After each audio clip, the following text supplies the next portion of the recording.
अवधूत चिंतन श्री गुरुदेव दत्त श्री स्वामी समर्थ. स्वामी भक्तांनो, तुमचे भक्तिमय चॅनलवर स्वागत आहे. आज आपण ऐकणार आहोत स्वामी तुम्हाला काय संदेश देतात. तर आजचा संदेश शेवटपर्यंत ऐका. आज स्वामी तुम्हाला म्हणत आहेत, बाळा, आज तुझे भाग्य उजळले आहे. तुझ्यासाठी हा संदेश तुझ्यासमोर आला म्हणजेच तुझ्या जीवनातील सर्वात अनमोल क्षण तुझ्यासमोर आला आहे. कारण आज स्वामी साक्षात तुझ्या अंतःकरणामध्ये विसावले आहेत. स्वामी म्हणतात, बाळा, आयुष्यात अनेक अडचणी, मानसिक चिंता आणि दुःख येत असतात. अशा वेळी तुझं मन शांत ठेवणे आणि तुला तुझ्या डोक्यावर नियंत्रण मिळवणे, या गोष्टी तू साध्य केल्या तर या जगातील कुठलीही गोष्ट तू आत्मसात करण्यापासून दूर राहू शकत नाही. अशा वेळी मनोबल टिकवणे, समाधानाने जगणे आणि मानसिक शांती मिळवणे ही सर्वात मोठी गरज आहे. कारण ज्या व्यक्तीला आपलं मन शांत करता आलं, कुठलीही व्यक्ती कितीही श्रीमंत असेल, कितीही धनवान असेल, कितीही सौंदर्यवान असेल, तर त्याचा परिणाम तुमच्या मनावर किंचितही पडत नसेल तर नक्कीच तुम्ही स्वामींचरणी लीन आहात आणि तुमचं मन पूर्णपणे स्वामींचरणी स्वाधीन आहे हे ओळखायला गरज पडणार नाही. कारण स्वामींच्या अंतःकरणात ज्याने जागा मिळवली त्याला मोह मायेपासून दूर करणारे प्रेमाचे पांघरून स्वामी घालतात.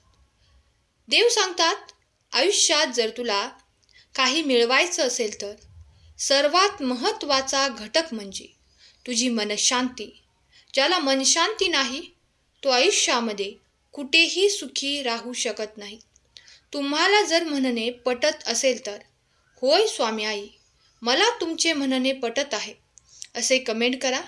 स्वामी सांगतात की साधे आणि प्रभावी उपाय तुमच्या जीवनातील दुःख कमी करण्यास मदत करू शकतात. तुम्ही त्या दुःखातून बाहेरही निघू शकतात. परंतु तुमच्या मनाला शांती मिळते ती फक्त तुमच्या देवाच्या नामस्मरणाने, मुखामध्ये देवाचे नाम घेतल्याने. आणि दीर्घकाळ ही शांती, समाधान टिकवायची असेल तर तुम्हाला हवे आहे ते म्हणजे योग्य ते मार्गदर्शन, योग्य गुरुची तुम्हाला वाट. आणि तुमच्या जीवनात शांती ठेवायची असेल तर दररोज हवा आहे ते म्हणजे तुम्हाला देवाचे ध्यान करणे गरजेचे आहे. ध्यानामुळे तुमच्या मध्ये असणारे नकारात्मक विचार दूर होतात, मन अधिक एकाग्र होते, साधना अधिक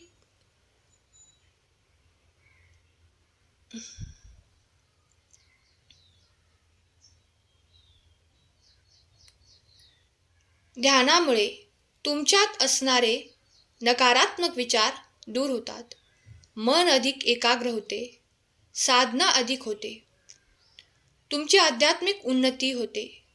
तुम्हाला तुमच्यामध्ये असणारा परमात्मा ओळखण्याच्या मार्गाकडे घेऊन जाते. मन आणि आत्मा यांच्यामध्ये संतुलन साधते. आणि नियमित ध्यान आणि साधनेचा सराव केल्याने तुमचं दुःख आपोआप तुम्हाला हलकं वाटू लागतं. जीवनात नेहमी सकारात्मक लोकांच्या सहवासात राहा. सत्संग म्हणजे तुमच्यासाठी प्रवचनासारखे आहे. कारण तुम्ही ज्या लोकांच्या संगतीत राहता, ज्या लोकांसोबत तुमचं बसणं उठणं आहे, त्यांच्यासोबत तुमचं वर्तन असेल, त्याच व्यक्तीचा तुमच्या जीवनावर पूर्णपणे सखोल परिणाम होतो. त्यामध्ये तो परिणाम सकारात्मक असू शकतो किंवा नकारात्मकही असू शकतो. तुम्ही ज्या विचारांची देवाणघेवाण करता तेच विचार तुमच्या जीवनात येतात आणि तुमच्या जीवनातले विचारच तुमच्या परिवारात, तुमच्या मुलाबाळांत उतरत असतात. त्यामुळे तुमचा परिवार कसा घडवायचा हा तुमच्या संगतीचा भाग आहे.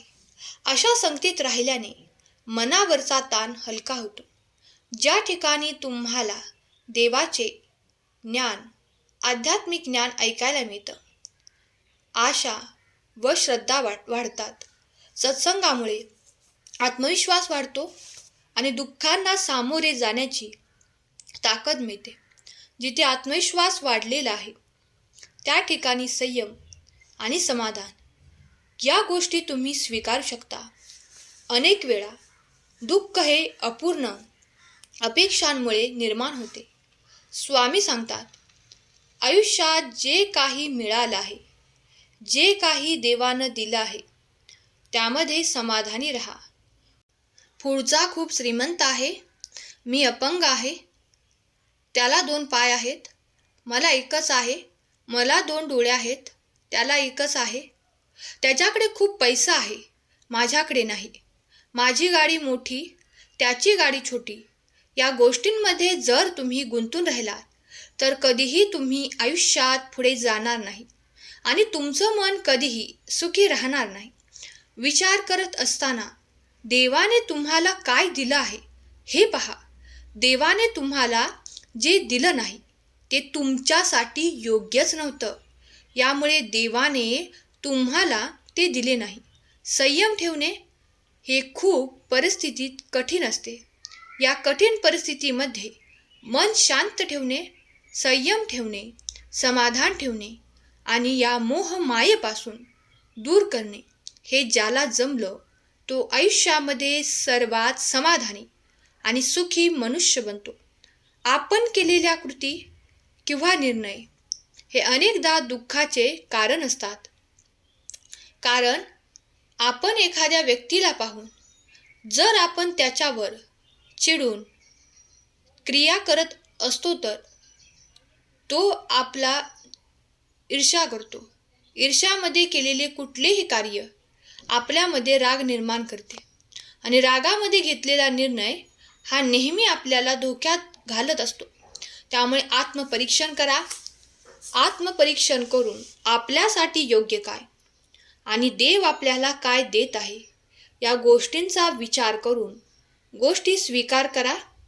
आपल्या वागणुकीचा आढावा घेत राहा. चूक सुधारण्याचा प्रयत्न करा.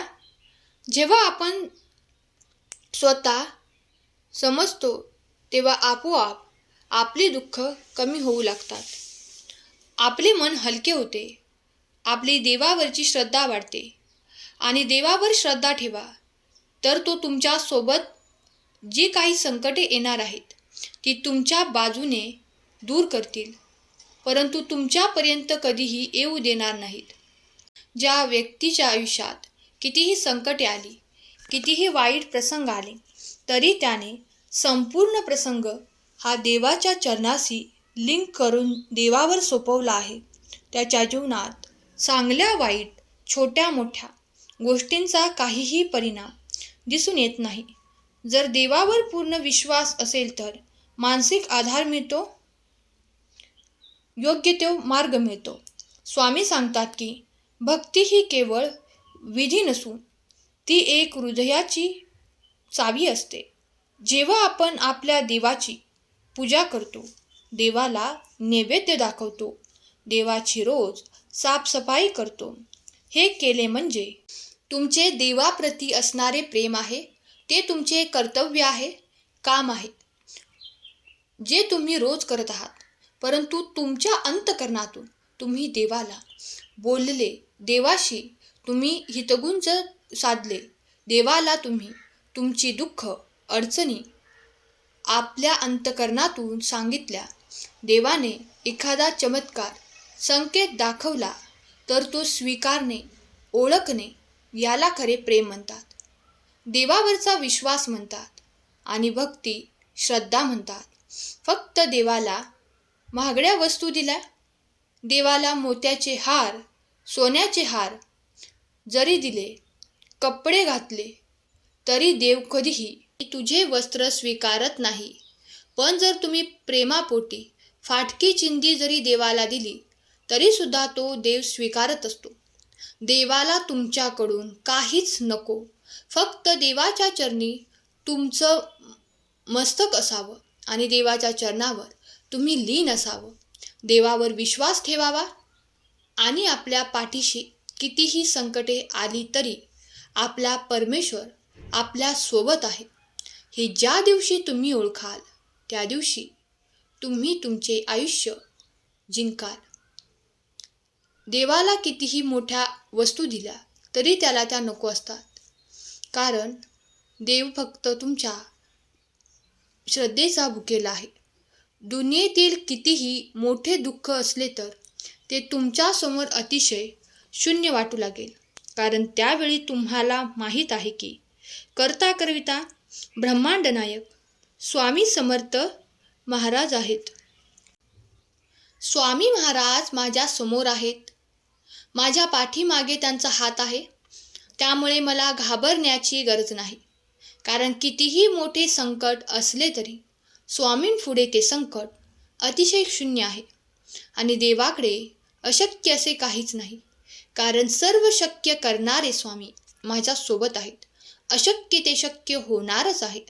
त्यामुळे गोष्टी या मनावर घ्या, प्रेम करा, कारण प्रेम कधीही तुम्हाला हरू देत नाही आणि मन कधीही तुम्हाला त्या गोष्टीपासून दूर जाऊ देत नाही. आजचा संदेश शेवटपर्यंत ऐकल्याबद्दल धन्यवाद. केलेली सेवा स्वामींचरणी अर्पण करते. श्री स्वामी समर्थ. जय जय स्वामी समर्थ.